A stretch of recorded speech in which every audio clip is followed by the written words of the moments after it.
Hello friends, स्वागत है आपका अगस्त्य क्लासेस में। मैं शालू रानी। हमने कल अम्ल के यूज पढ़े थे कि अम्ल कहाँ कहाँ पे यूज होता है। आज हम क्षार और लवण के यूज करते हैं। पहले क्षार के देखते हैं। क्षार, इसको बेस बोलेंगे इंग्लिश में। अब ये प्रबल क्षार और दुर्बल क्षार ये लिखे हुए हैं दोनों। तो प्रबल में सबसे पहले प्रबल आएगा, उसके बाद वीक होते चले जाएंगे, और दुर्बल में सबसे वीक पहले आएगा, उसके बाद थोड़ा प्रबल होते चले जाएंगे। उल्टा चलता है। तो प्रबल क्षार सबसे प्रबल है NaOH। ये हमने क्षार में पढ़ा था कि सबसे प्रबल क्षार होता है NaOH। फिर KOH, ये पोटेशियम हाइड्रोक्साइड, ये सोडियम हाइड्रोक्साइड, ये पोटेशियम हाइड्रोक्साइड। BaOH का होल ट्वाइस, ये सबसे कम प्रबल है। इनमें सबसे ज्यादा प्रबल ये, फिर ये उससे कम, ये उससे कम। अब दुर्बल में दुर्बल क्षार AlOH का होल थ्राइस, AlOH का होल थ्राइस, ये सबसे ज्यादा दुर्बल क्षार है। उसके बाद ये थोड़ा सा इससे प्रबल हो जाएगा, CaOH का होल ट्वाइस, NH4OH। तो ये दुर्बल से प्रबल की तरफ चल रहे हैं, ये प्रबल से दुर्बल की तरफ चल रहे हैं। अब ये CaOH का होल ट्वाइस, इसे चूने के पानी या इसको चूने का पानी या बुझा हुआ चूना बोलते हैं। CaOH का होल ट्वाइस, चूने का पानी या बुझा हुआ चूना, एक दुर्बल क्षार है। कई बार ये पूछ लिया जाता है, ये मोस्ट इंपोर्टेंट है CaOH का होल ट्वाइस। ये याद रखना, इसको चूने का पानी या बुझा हुआ चूना बोलते हैं। ये दुर्बल क्षार होता है। अब ये जल में विलय भस्म और जल में अविलय भस्म लिखे हुए हैं। मतलब जो जल में विलय होता है वो क्षार हो जाते हैं, इसलिए ये अलग अलग लिख दिए कुछ।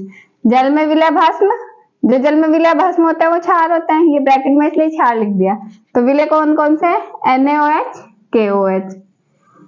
और जल में अविलय भस्म ZnO, CaOH का होल ट्वाइस, FeO, Fe2O3, ये अविलय होते हैं। अब ये कुछ नाम लिखे हुए हैं, ये दो इसमें इनका यूज लिखा हुआ है। ये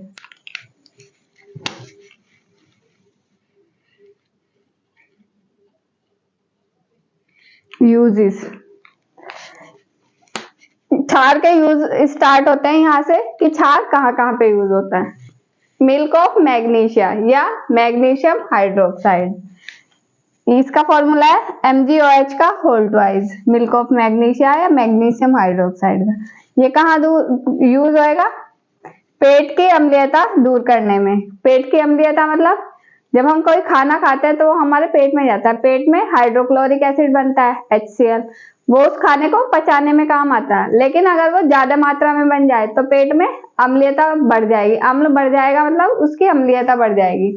तो पेट की अम्लीयता को दूर करने में, अगर पेट में ज्यादा अम्ल एसिड बन गया तो उसको दूर करने के लिए डॉक्टर जो मिल्क ऑफ मैग्नीशिया देते हैं, इसको पीने से वो उसको थोड़ा उदासीन करता है, अम्ल को कम कर देता है। मतलब वो उदासीन होएगा तो अम्ल कम हो जाएगा।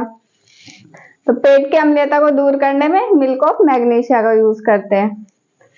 कैल्शियम ऑक्साइड CaO या बिना बुझा चूना, ये बुझा हुआ चूना है, CaOH का होल ट्वाइस, और ये CaO बिना बुझा चूना है। इसका कहाँ यूज करते हैं? घरों की पुताई में। घरों की पुताई जो बहुत पहले होती थी, वो कली आती थी, वो CaOH होता था, बिना बुझा चूना। उसमें पानी मिलाते थे, एकदम से बुलबुले उठते थे और हीट निकलती थी, तो उसको फिर पुताई में यूज करते थे। आजकल वो कम यूज होने लगी, पहले ज्यादा होती थी। घरों की पुताई में, लोहे के निष्कर्षण के लिए भी इसको यूज करते हैं।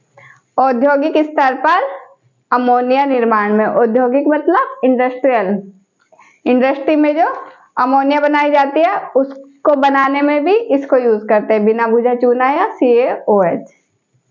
अब आगे देखते हैं नेक्स्ट, इसके कुछ और उपयोग लिखे हुए हैं। अन्य उपयोग, CaOH का होल ट्वाइस, कैल्शियम हाइड्रोक्साइड का उपयोग CaOCl2 बनाने में। CaOCl2 ब्लीचिंग पाउडर का फॉर्मूला है, bleaching powder, CaOCl2 bleaching powder बनाने में, या फिर गारा व प्लास्टर बनाने में। प्लास्टर बनाने में भी ये यूज होगा। चमड़े के ऊपर से बाल साफ करने में, चमड़े के ऊपर से बाल कैसे साफ करेंगे? चमड़ा किससे बनता है? एनिमल्स की स्किन से। एनिमल की जो स्किन होती है उसके ऊपर जो बाल होते हैं, बाल तो होंगे ही, सबके एनिमल की स्किन पे बाल होते हैं, तो उनको साफ करने के लिए भी हम इसका यूज करते हैं, क्षार का, चमड़े के ऊपर से बाल साफ करने में। आंवले से जलने पर पट्टी में, अगर आंवले से कोई जल जाता है, जैसे हाइड्रोक्लोरिक एसिड बहुत स्ट्रॉन्ग एसिड होता है, अगर उससे कोई जल गया तो उस पे जो मरहम लगाया जाता है वो एक क्षार लगाया जाता है। आंवले से जलेगा तो क्षार लगाया जाएगा। जैसे यहाँ पेट में भी एसिड ज्यादा बन रहा था तो हम क्षार ले रहे थे उसको न्यूट्रल करने के लिए, ऐसे ही यहाँ पे भी अगर आंवले से जल रहा है तो उसके ऊपर क्षार लगाते हैं, उसकी पट्टी करते हैं। जल को मृदु बनाने में, जैसे कठोर जल जो होता है उसको मृदु करने में भी हम क्षार को यूज करते हैं। कठोर जल होता है वो पीने के काम में नहीं आता। पुट्टी में, पुट्टी करने में भी हम क्षार यूज करते हैं। तो ये कुछ क्षार के यूज थे। प्रबल क्षार, दुर्बल क्षार ये लिखे हमने। सबसे प्रबल क्षार NaOH और दुर्बल AlOH का होल थ्राइस। CaOH का होल ट्वाइस, चूने का पानी या बुझा हुआ चूना, ये दुर्बल क्षार होता है, इसको याद रखना।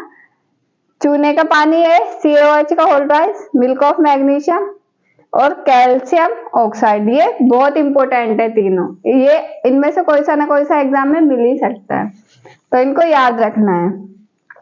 मिल्क ऑफ मैग्नीशियम पेट की अम्लीयता दूर करने में, कैल्शियम ऑक्साइड घरों में पुताई, लोहे का निष्कर्षण और अमोनिया निर्माण में, और इसके और उपयोग है ब्लीचिंग पाउडर बनाने में, प्लास्टर बनाने में, चमड़े के ऊपर से बाल साफ करने में, आंवले से जलने पर पट्टी में, जल को मृदु करने में, और पुट्टी, पुट्टी जो घरों में होती है उसमें। तो ये क्षार के यूज हो गए, इनका स्क्रीनशॉट ले लो, फिर हम आगे करते हैं।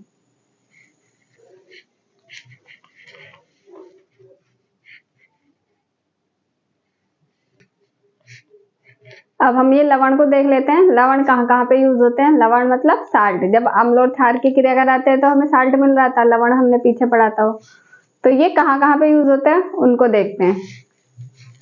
लवण, साल्ट, ये कुछ लवण लिखे हुए हैं यहाँ, NaCl, sodium chloride, potassium chloride, KCl, BaSO4, FeSO4, Na2SO4, FeCl2, ये सब लवण है। लवण क्या होता है ये मैंने यहाँ पे डेफिनेशन लिखी है, इसको एक बार फिर से देख लो। जब अम्ल व क्षार आपस में अभिक्रिया करते हैं तो उत्पाद के रूप में लवण व जल प्राप्त होते हैं। अम्ल और क्षार क्रिया करे तो हमें लवण मिल रहा था, लेकिन उसके साथ हमें जल भी मिलता है, जल प्राप्त होते हैं। इस अभिक्रिया को उदासीनीकरण कहते हैं। इसकी वजह से ये मैंने ज्यादा लिखवाया, ये मैंने पहले नहीं बताया था पॉइंट, उदासीनीकरण, तो इसको नोट कर लेना। ये जो अभिक्रिया होती है, अम्ल और क्षार आपस में क्रिया करके लवण बनाते हैं, इस अभिक्रिया को उदासीनीकरण कहते हैं। अब इनके यूज देखेंगे हम, उपयोग। सबसे पहले NaCl का देखते हैं। NaCl सोडियम क्लोराइड होता है,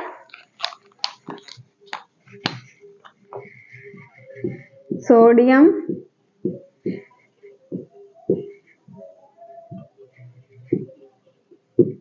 क्लोराइड या नमक, नमक का फॉर्मूला यही होता है, सोडियम क्लोराइड NaCl। तो इसको देखते हैं हम कहाँ कहाँ पे यूज होएगा ये नमक। खाने में, खाने में यूज होता है, जो हम खाना बनाते हैं सब्जी रोटी में सब में डालते हैं, खाने में यूज होगा। अचार परिरक्षण में, अचार में नमक डलता है, लेकिन अगर अचार में नमक नहीं डालेंगे तो वो जल्दी खराब हो जाएगा, और नमक डालते हैं तो वो ज्यादा टाइम तक चलता है। परिरक्षण मतलब उसको खराब होने से बचाने के लिए, तो अचार परिरक्षण में नमक यूज होगा। औद्योगिक स्तर पर क्लोरीन निर्माण में, जो इंडस्ट्रियों में क्लोरीन बनती है उसको बनाने में भी नमक यूज होगा। तो ये नमक के हो गए खाने में, अचार परिरक्षण में और औद्योगिक स्तर पर क्लोरीन निर्माण में। नेक्स्ट है हमारे पास Na2CO3, ये डॉट लगा है 10H2O, ये पूरा एक ही फॉर्मूला है, Na2CO3 10H2O।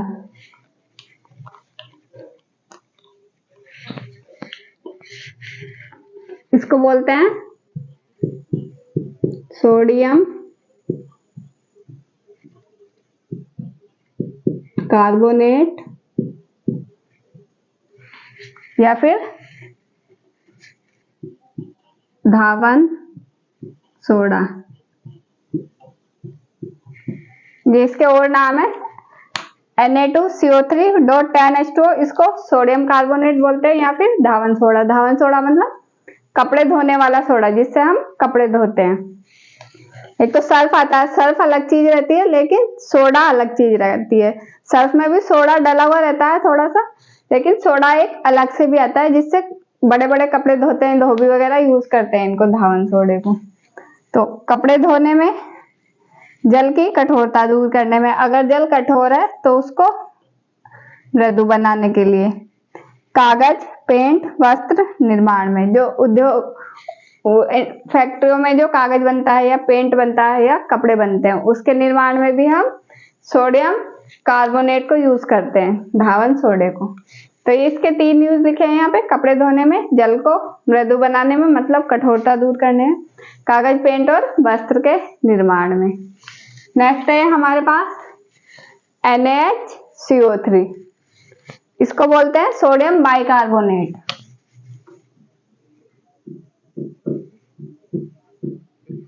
सोडियम बाइकार्बोनेट या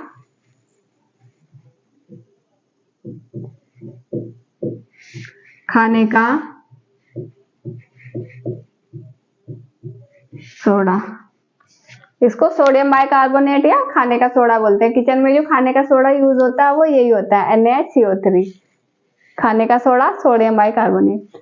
पेट की अम्लता दूर करने के लिए, अगर पेट में एसिड ज्यादा बन गया है तो इसका घोल के पी लो, उससे एसिड कम हो जाएगा और वो उसको उदासीन कर देगा एसिड को। अग्निशामक यंत्रों में, जो आग बुझाने वाले यंत्र होते हैं उनमें यूज होता है। आंवले से जलने में, अगर कोई चीज आंवले से जल गया उसमें यूज हो गया।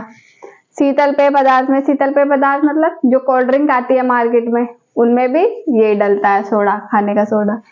मंद प्रतिरोधी के रूप में, मंद प्रतिरोधी मतलब कोई भी अभिक्रिया हो रही है उसको, अगर कोई अभिक्रिया हो रही है उसमें कोई मंदक का काम कर रहा है तो उसको रोकने के लिए मंद प्रतिरोधी के रूप में। तो ये इसके यूज हो गए पेट की अम्लता को दूर करने में, अग्निशामक यंत्रों में, अम्ल से जलने में, शीतल पेय पदार्थ में, मंद प्रतिरोधी के रूप में। तो ये लवण हो गया पूरा। लवण में क्या देखा हमने, लवण साल्ट बोलते हैं इसको। ये कुछ लवण लिखे हुए हैं, NaCl, KCl, BaSO4, FeSO4, Na2SO4, FeCl2। अब मैंने जब पहले लवण पढ़ाया था तो उसमें हमने यही पढ़ा था कि अम्ल और क्षार अभिक्रिया करते हैं तो हमें लवण प्राप्त होता है, लेकिन एक चीज हो रही है इसमें कि उसमें लवण के साथ साथ जल भी प्राप्त होएगा और इस अभिक्रिया को उदासीनीकरण कहते हैं। तो ये मैंने यहाँ लिख दिया। फिर जब अम्ल व क्षार आपस में अभिक्रिया करते हैं तो उत्पाद के रूप में लवण में जल प्राप्त होता है, इस अभिक्रिया को उदासीनीकरण कहते हैं। अब इसके यूजेस हैं NaCl, सोडियम क्लोराइड या नमक भी बोलेंगे इसको।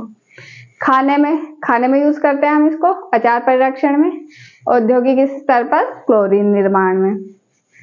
सेकंड है Na2CO3.10H2O। इसको बोलते हैं सोडियम कार्बोनेट या इसको धावन सोडा भी बोलते हैं। धावन सोडे का फॉर्मूला होता है ये, कपड़े धोने वाला सोडा जो होता है। कपड़े धोने में, जल की कठोरता दूर करने में, कागज, पेंट और वस्त्र निर्माण में। नेक्स्ट है हमारे पास NaHCO3। इसको सोडियम बाइकार्बोनेट बोलते हैं या फिर खाने का सोडा, ये खाने के काम में आता है। पेट की अम्लीयता को दूर करने में, अग्निशामक यंत्रों में, अम्ल से जलने पर, अगर अम्ल से जल गया तो उसको मरहम पट्टी करने में या फिर इसको यूज करते हैं, अम्ल से जल जाते हैं तो अम्ल से जलने। शीतल पेय पदार्थ में, जो कोल्ड ड्रिंक आती है उनमें, मंद प्रतिरोधी के रूप में। तो ये लवण के यूज हो गए सारे जितने भी थे। फिर आगे हम नेक्स्ट क्लास में करेंगे जो भी हमें करना है आगे। अब ये अम्ल, क्षार और लवण तीनों हमने सबसे पहले पढ़ लिए थे, फिर हमने उसके यूज भी देख लिए। तो आज की क्लास में इतना ही है। क्लास अच्छी लगी हो तो शेयर करें, लाइक करें, कमेंट करें और चैनल को सब्सक्राइब करें। Thank you.